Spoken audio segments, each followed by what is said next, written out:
Buenas noches para todos. Definitivamente era obligado hablar de este tema esta semana. Hace un par de semanas yo les hablé del globalismo, les hablé cómo hacen ellos para implementar su agenda globalista y que lo hacen a través de generar caos, ¿sí? Para que lo que la gente quiera es pedir a gritos un gobierno supranacional, ¿sí? Que sea capaz de manejar la crisis. Pero también a veces surge, o de la mano con, surge un tirano. Y les había explicado también que los tiranos, esos déspotas totalitaristas, son gobiernos que son bastante bien vistos por parte de la causa globalista, porque son mucho más fáciles de manejar que un gobierno democrático que tiene todo un congreso representando a diferentes sectores de la sociedad. Y resulta que siempre usan un florero de Llorente, y en el caso de Chile fue el pasaje de metro, y decían que el pueblo no aguantaba más. Y con esa excusa, pues destruyeron toda la infraestructura del metro. Pero casualmente, y esto sucede en todos los movimientos, digamos, ciudadanos de protesta violenta, les preguntan que por qué están protestando y muy pocos logran dar una respuesta como inteligente. Y lo que uno ve es que desde el año 2011 Soros estaba financiando ONGs que trabajaban con estudiantes. Y finalmente los lleva a ¿qué? Pone de rodillas al presidente para que él apruebe todo el tema de una constituyente, que haga una nueva constitución para Chile, que realmente va a reflejar lo que ellos quieren, que es toda la agenda globalista. En Colombia, pues ha sido la reforma tributaria, aunque hubiera podido ser cualquier cosa, como ya sabemos, porque ellos ya estaban totalmente listos. Lo único que estaban esperando era una excusa. Que quede claro que como cristiana no estoy de acuerdo con esta reforma tributaria, y les voy a explicar más adelante por qué. Porque es que es tan peligroso que cada vez el Estado tenga más responsabilidades y cada vez se vuelva más grande. Pero con lo que como cristianos definitivamente no podemos estar de acuerdo es la manera en que lo están haciendo, ¿sí? Sobre todo porque el presidente ya retiró esta reforma, pero siguen protestando, ¿sí? E incluso sabemos que le están pagando a los venezolanos también para que hagan estos actos de vandalismo, ¿sí? Y también sabemos que ningún país jamás ha progresado a punta de una protesta violenta que acabe con la infraestructura de los mismos colombianos, ¿sí? Entonces, Dios, ¿a qué nos llama? Nos llama a que seamos pacificadores, pero también que usemos nuestra mente y nuestra preparación para resolver estos problemas, ¿sí? Y no en vano, dos de nuestros congresistas más queridos, que son el senador John Milton y el representante Carlos Eduardo, abrieron la discusión para que el pueblo cristiano comenzara como a dar una serie de sugerencias de cómo el gobierno puede obtener recursos, ¿sí?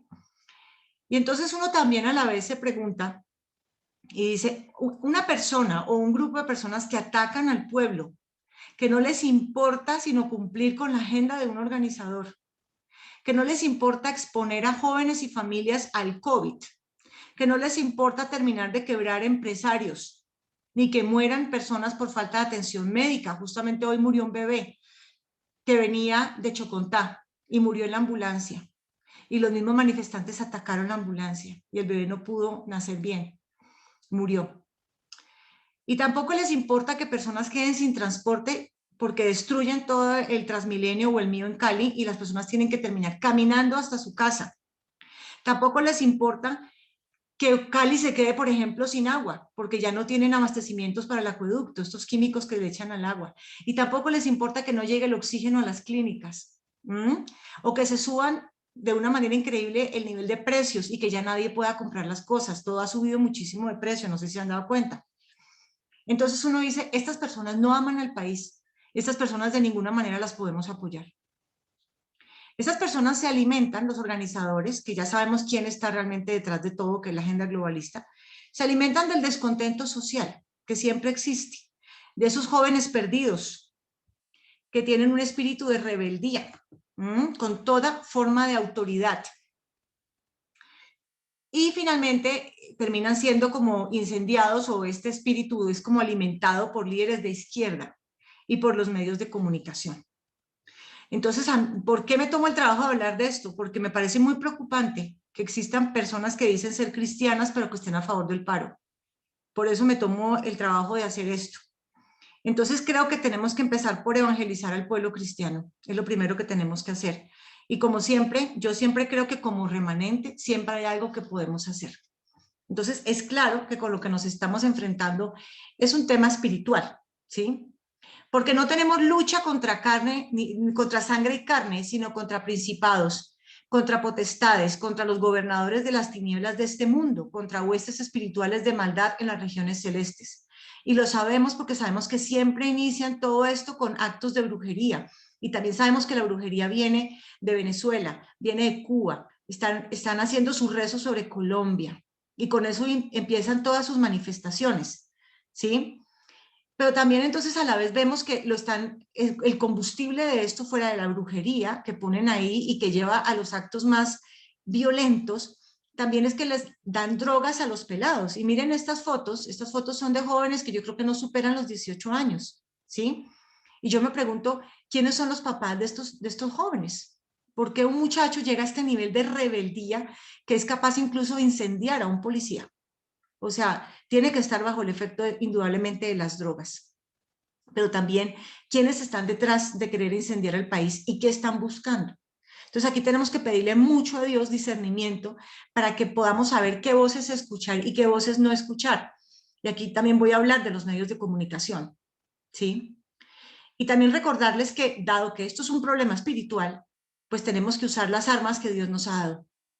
Porque las armas de nuestra milicia no son carnales, sino poderosas en Dios para la destrucción de fortalezas, derribando argumentos y toda altivez que se levanta contra el conocimiento de Dios y llevando cautivo todo pensamiento a la obediencia a Cristo. Entonces es muy importante en qué podemos hacer la guerra espiritual, porque nos estamos enfrentando contra huestes de maldad, principados, que básicamente lo que quieren es traer ese mismo socialismo que está en Venezuela y que ha generado tanta pobreza, tanta ruina a todo nivel, lo quieren traer a Colombia. Y este es el mecanismo que están usando. Pero entonces volvamos de nuevo al tema del gobierno civil, porque creo que todo cristiano debe entender cuál es el objetivo del gobierno civil, porque de lo contrario vamos a estar todo el tiempo pidiéndole al Estado que gaste más y más plata en darnos todo lo que queremos. Y la pregunta es si eso es bíblico o no es bíblico. ¿Qué dice la Biblia de la autoridad y del gobierno civil? Básicamente a la autoridad o al gobierno civil se le dio el poder de la espada, el uso de la fuerza, para poder protegernos contra cualquier tipo de rebelión doméstica o invasión extranjera, para que impartiera justicia y castigara al malhechor. Pero tristemente eso no se está cumpliendo, porque precisamente el trabajo de estas ONGs, que yo les explicaba, globalistas, también es comenzar a tener una nueva narrativa sobre el rol de las Fuerzas Armadas, y prácticamente todo el tiempo las tienen amenazadas. Entonces un policía hoy en día prefiere 1000 veces dejarse quemar vivo que usar el arma que tiene, porque sabe que si la llega a usar, entonces se va a meter en un problema terrible, porque ahí están esas ONGs para decir que esos pobres muchachos, Boy Scouts, los atacaron sin ningún tipo de causa. Entonces, si nosotros nos desviamos del diseño divino, que es darle al gobierno el uso de la fuerza para evitar una rebelión doméstica, nosotros básicamente estamos generando el combustible de una anarquía. Y sabemos que después de una anarquía, lo que sigue es un tirano. ¿Sí? Entonces, tenemos que tener mucho cuidado con esto. Entonces, ¿qué piensa o qué dice la Biblia sobre el gobierno civil? Es instaurado en Génesis 9:6, ¿sí? Porque antes el castigo era administrado directamente por Dios, pero entonces la siguiente instrucción que le da Dios a Noé cuando finalmente termina el tema del diluvio y llegan pues en el arca, le dice lo siguiente: el que derramare sangre de hombre, por el hombre su sangre será derramada, porque a imagen de Dios es hecho el hombre. Miremos en Romanos 13, que es tal vez una de los versículos más claros. Sométase toda persona a las autoridades superiores, porque no hay autoridad sino de parte de Dios, y las que hay por Dios han sido establecidas. De modo que quien se opone a la autoridad, a lo establecido por Dios, resiste. Y los que resisten acarrean condenación para sí mismos, porque los magistrados no están para infundir temor al que hace el bien, sino al malo. ¿Quieres pues no temer a la autoridad? Haz lo bueno, y tendrás alabanza de ella, porque es servidor de Dios para tu bien. Pero si haces lo malo, teme, porque no en vano lleva la espada, pues es servidor de Dios, vengador para castigar al que hace lo malo. por lo cual es necesario estarles sujetos no solamente por razón del castigo, sino también por causa de la conciencia. Entonces, como cristianos, de ninguna manera podemos estar de acuerdo con que con que un muchacho le falte el respeto a la autoridad, que un muchacho le pegue a la autoridad, le traten de tirar pedradas. No podemos estar de acuerdo además con que la policía no se defienda. Si no los dejamos que se defiendan, estamos generando anarquía. Esa es la semilla de la anarquía. Y ojo, porque no estoy diciendo que la autoridad pueda hacer lo que quiera o que pueda abusar de ese poder. No, porque para eso también le está rindiendo cuentas a Dios del poder que se le ha entregado. Entonces a mí me preocupa muchísimo estos jóvenes que atacan a la policía con sevicia. La Biblia, recordemos que no tiene ninguna tolerancia hacia los viciosos, los malévolos, los desordenados y los sediciosos. Entonces no podemos como cristianos estar de ninguna manera de acuerdo con lo que está sucediendo en este momento en el país. ¿Qué dice también la Biblia sobre las autoridades? Así que recomiendo ante todo que se hagan plegarias, oraciones, súplicas y acciones de gracias por todos, especialmente por los gobernantes y por todas las autoridades para que tengamos paz y tranquilidad y llevemos una vida piadosa y digna.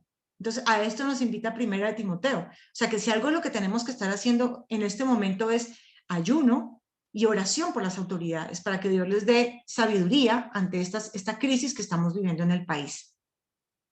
Pero también les decía que no estoy de acuerdo con la reforma tributaria y básicamente porque veo aquí el peligro del estatismo, ¿sí? Porque le estamos pidiendo al Estado que resuelva absolutamente todo y ahora con la pandemia lo que están haciendo es que están acabando con la clase media, acabando con los empresarios y entonces lo que están haciendo es que están convirtiendo a todo el mundo casi que en un mendigo. ¿Un mendigo de quién? Del Estado. Ahora, ellos creen que son capaces de darle subsidios a todo el mundo, o sea, que nos pueden quebrar a todos y después darnos subsidios. ¿Y de dónde van a sacar la plata? ¿Mm? Entonces, el Estado no puede entrar a resolver todos los problemas de la sociedad porque es que no le corresponde por jurisdicción. ¿Mm? Y en la medida en que nosotros le pidamos que el Estado tiene que hacer más cosas y que nos tiene que dar más, que universidad gratis, posgrado gratis y todas las cosas gratis, pues va a necesitar más dinero para poder funcionar. Y ese dinero lo va a sacar vía ¿qué? Más impuestos para la clase trabajadora, despojando a quien realmente tenía que hacer un montón de cosas de acuerdo con lo que Dios dice en su palabra. Y me gusta esta frase: un gobierno lo suficientemente grande para darle todo lo que usted quiere es lo suficientemente grande para tomar todo lo que usted tiene. Entonces, entre más le pidamos al gobierno, pues más impuestos nos va a pedir. Es que se cae de su peso, ¿sí? Entonces, si nosotros comenzamos a pedirle cada vez más cosas al gobierno, él va a tener que pedirnos más impuestos y vamos a tener que comenzar a cederle control cada vez más sobre todas las esferas de la sociedad. Y esto va en contra de la libertad bíblica. Dios nos quiere libres, no nos quiere en manos de un Estado gigante pulpo, ¿sí? Entonces, es claro que un cristiano no puede pedir que el gobierno sea cada vez más grande, que le dé más cosas a la gente, convirtiéndolo en un Dios, porque esto va en contra de las escrituras. El Estado no es eficiente para administrar recursos, porque entonces tiene que poner acá cada vez una estructura administrativa más grande y tiene que ponerle control a esa estructura. Entonces, si los privados hubiéramos podido recoger 100 pesos de donaciones y entregar 100, el Estado jamás hará eso. Además, porque tenemos un problema de corrupción. Pero ojo, no es una corrupción de este gobierno, es una corrupción inherente a la misma naturaleza caída del ser humano y que en nuestro país lleva casi desde los inicios de la República. Entonces, venir a echarle la culpa al presidente de turno de este problema es totalmente esquizofrénico, ¿sí? Y además tampoco hemos hablado del costo del proceso de paz que tuvo que asumir este gobierno. Proceso de paz que además no fue aprobado por el pueblo en las urnas. Entonces, ahora venimos a decir que porque el gobierno no tiene plata, porque acaba de pasar también por un proceso de paz increíble que fue totalmente ilegítimo, porque no fue refrendado en las urnas. Pero entonces, ¿cuál es el principio del gobierno, Sara? Pues el principio del gobierno, según dice la palabra, es el autogobierno. Y esto no quiere decir de ninguna manera que cada uno hace lo que quiere, sino todo lo contrario. Quiere decir que cada uno le tiene que rendir cuentas a Dios, ¿sí? En todas las cosas, aceptando la responsabilidad de gobernar su vida, de acuerdo con lo que dicen las escrituras, con lo que dice la palabra. Entonces, ¿qué dice, por ejemplo, Jueces 8:23? Pero Gedeón les dijo: yo los gobernaré, yo no los gobernaré, ni tampoco mi hijo, solo el Señor los gobernará. Entonces, este es el primer principio sobre el gobierno, es que cada persona le rinde cuentas a Dios de lo que está haciendo. ¿Y cuáles son las responsabilidades del individuo? Y primeramente amar a Dios y al prójimo, rendirnos ante Dios para que desarrolle Él su carácter en nosotros, o sea, que cada vez seamos menos nosotros y más Él, pero también ser mayordomos de la propiedad interna y externa. Y yo veo que mucha gente le está pidiendo al Estado que sea su mayordomo, ¿sí? También nosotros somos responsables de proveer alimento, vivienda, vestido, educación, salud y otras necesidades a nosotros y a nuestras familias.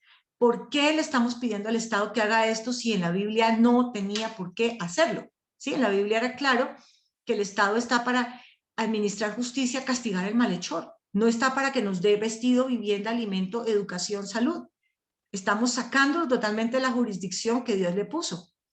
También es nuestra responsabilidad como individuos servir a otros y realizar el ministerio, preocuparnos por nuestra salud y nuestro cuerpo. Y de eso hablábamos la semana pasada.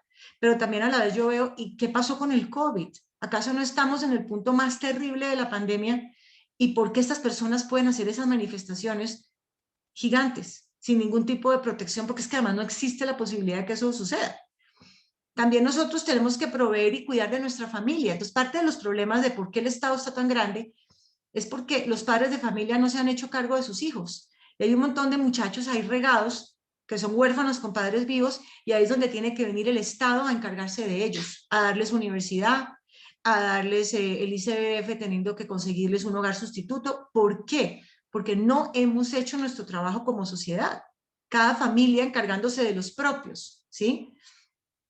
Somos responsables de nuestra propia educación y nuestra carrera y la de nuestros hijos, no el Estado, no el Estado.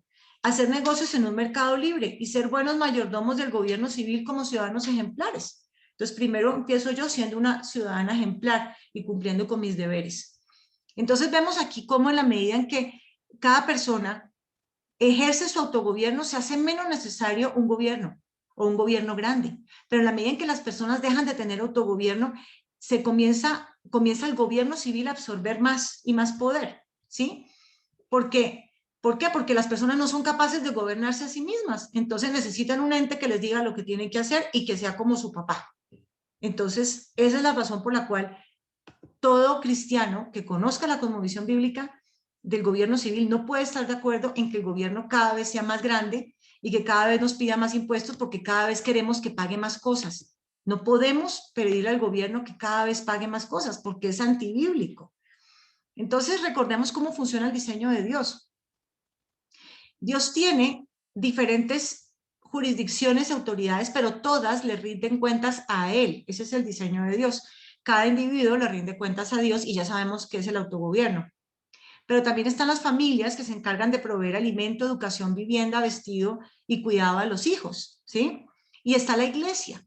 La iglesia también le rinde cuentas a Dios, se encarga de la predicación, de la enseñanza de estos principios que estamos enseñando, de la oración, de administrar sacramentos y de la adoración. Pero también hay una cosa que se llama asociaciones voluntarias y son estas las que se encargan de cosas como, por ejemplo, poner de acuerdo a personas del mismo tipo de sector económico o organizar negocios en la medida en que hacemos sociedades, prestar servicios de recreación, crear instituciones de salud. Esto lo hacen asociaciones voluntarias. Filantropía, ¿sí? Por ejemplo, comedores que hacen las personas que aman a Cristo y quieren ayudar a estas personas. Los mismos partidos políticos. Entonces, ¿por qué estamos pidiendo que el gobierno haga una cantidad de cosas que le corresponde a cada una de estas jurisdicciones? Y finalmente, ¿el gobierno qué es? Pues castigar malhechores, administrar justicia. Por ningún lado, que la salud, que la vivienda, que la alimentación, por ningún lado. Si cada uno hace su trabajo bien hecho, cada vez se necesita menos gobierno civil, menos gobierno externo, porque tenemos más gobierno interno. Y en esta crisis también hay que hablar de los medios de comunicación, que han sido totalmente incendiarios y engañadores, pero también de muchas redes sociales y personas que han sido unos malos influencers, ¿sí? ¿Por qué? Porque están comunicando mentiras o verdades amañadas, están fomentando la rebeldía y la anarquía, y con sus palabras están quemando al país y serán juzgados por eso ante el Tribunal Supremo de Dios. Incluso, no sé si se han dado cuenta que las ciudades que han sido más vandalizadas son aquellas ciudades que son de alcaldes de la izquierda. porque si la cabeza está mal, también todo lo demás comienza a redundar en la sociedad. No podemos pretender que elegimos a una persona que va totalmente en contra de los principios bíblicos y esto va a funcionar bien. Han sido las ciudades que están más en crisis, Bogotá, Cali, Medellín, con esos alcaldes, que entonces por completo atacan a la policía y se ponen del lado de los manifestantes. Es totalmente absurdo esto que está pasando. Y también nosotros vemos esos famosos influencers que lo único que hacen es que están fomentando la rebeldía entre los jóvenes. Y aquí sí les pido a los papás que por favor vayan como mostrándole a los hijos quién es quién y les vayan explicando las cosas, porque no los podemos dejar consumiendo ese contenido sin decirles nada. Entonces, ¿qué dice Dios sobre estas personas? Y no es de extrañar, pues aún Satanás se disfraza como ángel de luz. Y aquí están ellos tratando de mostrar, por ejemplo, periodistas, ay, que es el colmo, que no sé qué, se disfrazan como ángel de luz, ¿sí? Pero realmente lo que están haciendo es que están incendiando el país. Pero debes saber esto, que en los últimos días vendrán tiempos difíciles, porque los hombres serán amadores de sí mismos, avaros, jactanciosos, soberbios, blasfemos, desobedientes a los padres, aquí están reflejados, ingratos, irreverentes, sin amor, implacables, incluso periodistas internacionales como The New York Times, o sea, incendiando a Colombia, calumniadores, desenfrenados, salvajes, aborrecedores de lo bueno, traidores, impetuosos, envanecidos, amadores de los placeres en vez de amadores de Dios, teniendo apariencia de piedad, pero habiendo negado su poder, a los tales evita. Eso está en 2 de Timoteo. Y entonces la invitación es a que nosotros podremos salir de este caos en la medida en que escuchemos más la voz de Dios y acallemos las voces que quieren atemorizarnos y confundirnos con su narrativa. Los invito a que si estén enterados de dónde está la manifestación para que no pasen por ahí todo y sepan que viene, pero por favor no escuchen a estos periodistas. Yo inmediatamente les apago en la radio. No los escucho y no escucho un periodista que claramente lo que quiere es incendiar el país. Y también la invitación es a que con estos jóvenes, acabamos de ver que no pasan los 18 años, hay una gran invitación para los jóvenes de Cristo. Nuestros jóvenes en las iglesias tienen aquí un ministerio espectacular, tienen un apostolado, y es acercarse a estos jóvenes perdidos y presentarles a Cristo. ¿Cómo? Que nadie te menosprecie por ser joven. Al contrario, que los creyentes vean en ti un ejemplo a seguir en la manera de hablar, en la conducta y en amor, fe y pureza. En tanto que llego, dedícate a la lectura pública de las Escrituras y a enseñar y animar a los hermanos. Ejercita el don que recibiste mediante profecía, cuando los ancianos te impusieron las manos. Sé diligente en estos asuntos, entrégate de lleno a ellos, de modo que todos puedan ver que estás progresando. Ten cuidado de tu conducta y de tu enseñanza. Persevera en todo ello, porque así te salvarás a ti mismo y a los que te escuchen.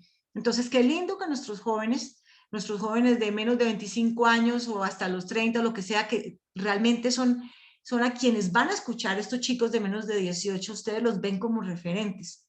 Qué lindo uno mediante sus actos llamar la atención de ellos y mostrarles cómo pueden vivir una vida con esperanza, en donde la tienen que poner realmente, que es en Cristo, y mostrarles una manera distinta de pensar, de resolver los problemas y de vivir.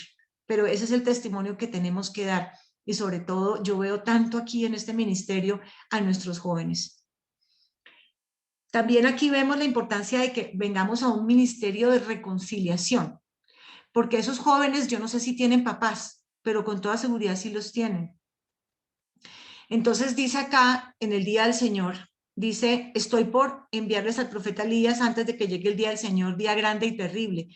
Él hará que los padres se reconcilien con sus hijos y los hijos con sus padres, y así no vendrá a herir la tierra con destrucción total.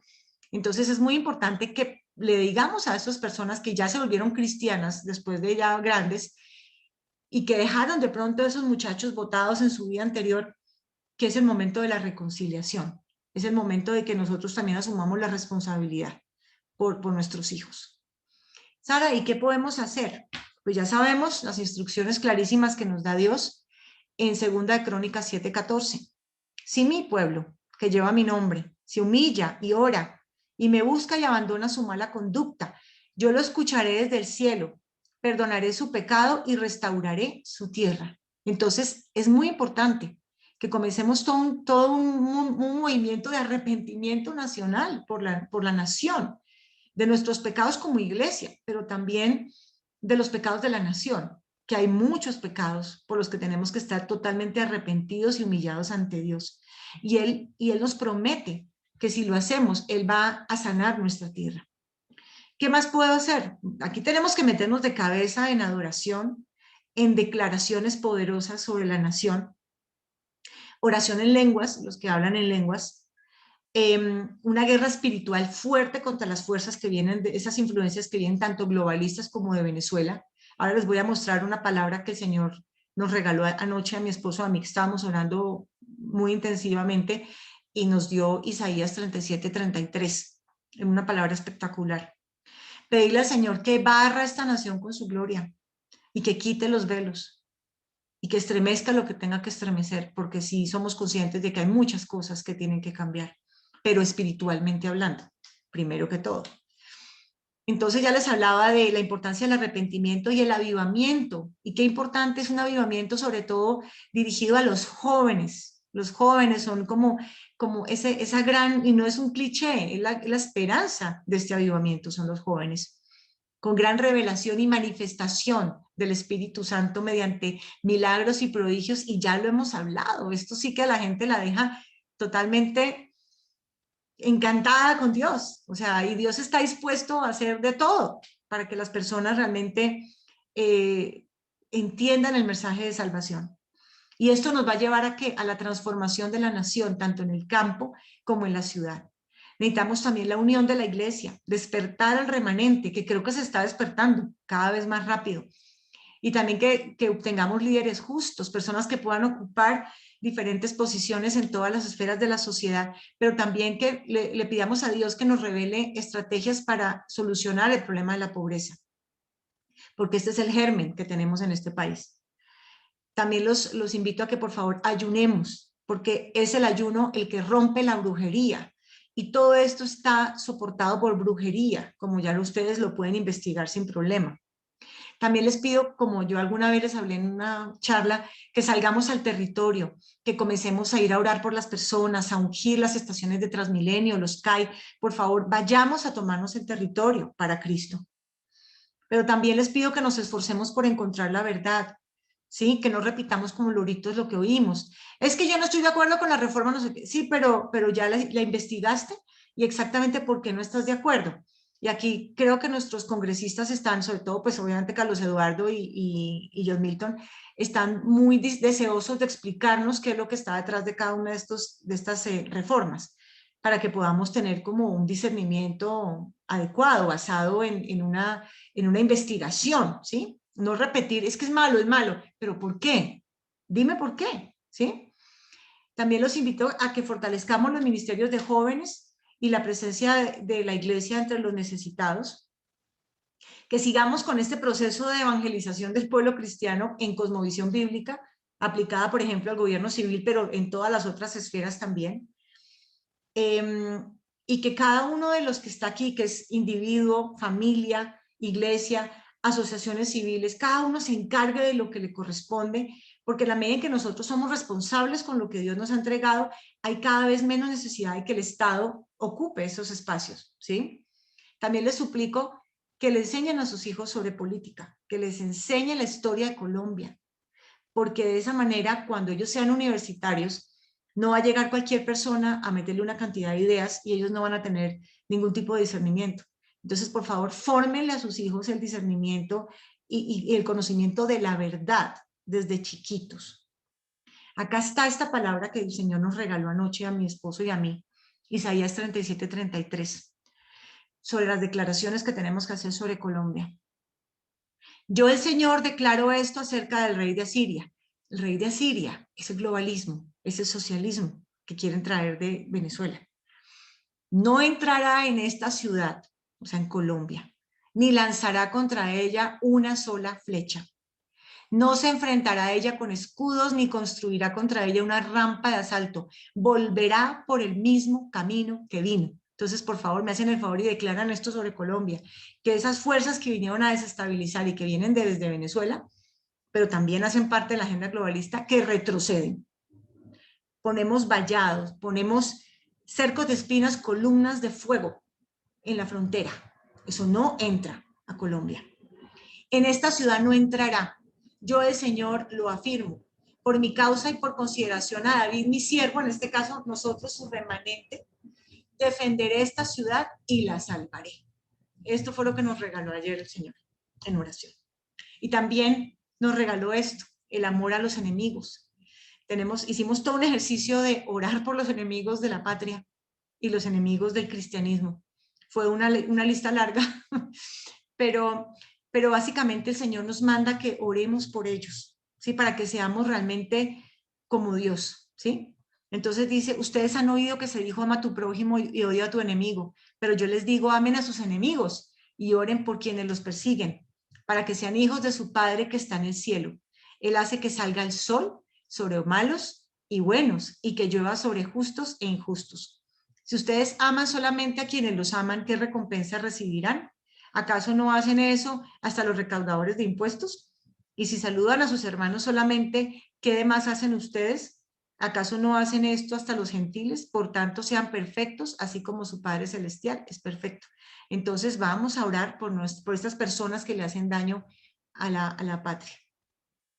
Y también, de verdad interiorizamos o de verdad meditamos sobre Filipenses 4:4, porque el Señor nos dice que nos regocijemos en Él siempre, ¿sí?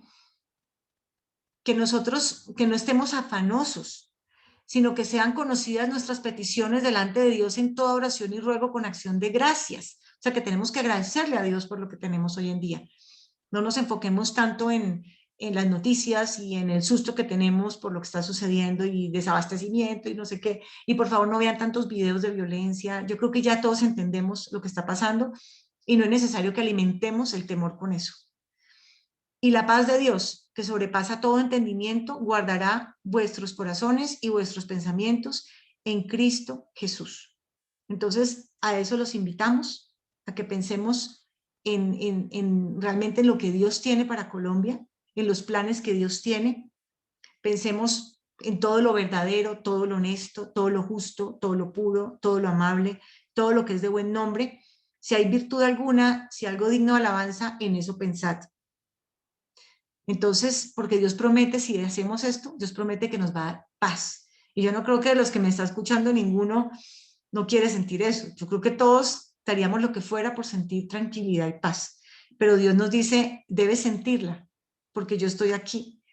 Incluso cuando el que escribió esto, sí estaba en ese momento en la cárcel. No estaba en su momento más glorioso. Entonces, con más razón nosotros tenemos que, a pesar de las circunstancias, poner nuestros ojos en Dios, no en las noticias, ni en las redes sociales, ni en el chat que nos llegan 20,000 cosas. Entonces, los invito a que hagamos eso, oremos. Bueno, gracias Señor, porque nosotros tenemos una esperanza y nuestra esperanza está puesta en ti, Señor Jesús. Porque nosotros no estamos solos ni estamos desvalidos, Señor, porque nosotros te tenemos a ti, Señor, y tú eres un Dios poderoso, Señor. Tú eres un Dios que transforma el caos en orden, Señor. Tú eres un Dios que tiene grandes planes para Colombia, Señor. Una nación de misioneros, una nación de profetas. Tienes tantos, tantos sueños para Colombia, Señor. Y sabemos que a pesar de las circunstancias y lo que nosotros vemos con nuestros ojos, Señor, tú estás obrando y tú estás haciendo algo totalmente nuevo, Señor. En eso ponemos nuestra confianza y sentimos paz ante ese pensamiento, Señor. Yo te pido que sigas levantando, que sigas despertando a tu iglesia, Señor, a los jóvenes de nuestra iglesia, para que asumamos todos juntos nuestra responsabilidad en la restauración de Colombia, Señor, en la transformación de nuestra amada nación, bajo los principios que tú has puesto en tu palabra, Señor. No ponemos nuestra confianza en personas, Señor, ni en gobernantes, ponemos nuestra confianza en ti y lo que tú eres capaz de hacer a través de cada uno de nosotros, Señor, de tu iglesia como un todo, Señor. En eso ponemos nuestra confianza y te pido, Señor, que vengas a transformar a Colombia, Señor. Y en el nombre de Jesús declaramos que todas esas fuerzas del mal, esas potestades, retroceden y que no van a poder entrar a Colombia. Cubrimos con la sangre de Cristo, ante la cual los demonios huyen. Cubrimos todo el territorio nacional. hacia el norte, hacia el sur, hacia el occidente y hacia el oriente, Señor. Cubrimos todo el territorio colombiano con la sangre de Cristo y declaramos que tú eres nuestro Salvador y que aquí nadie puede venir, porque este territorio te pertenece, Señor Jesús. En el nombre de Jesús, amén. Amén, muchas gracias. Amén. Discúlpeme, ¿usted puedo decir algo? Deme un momentico.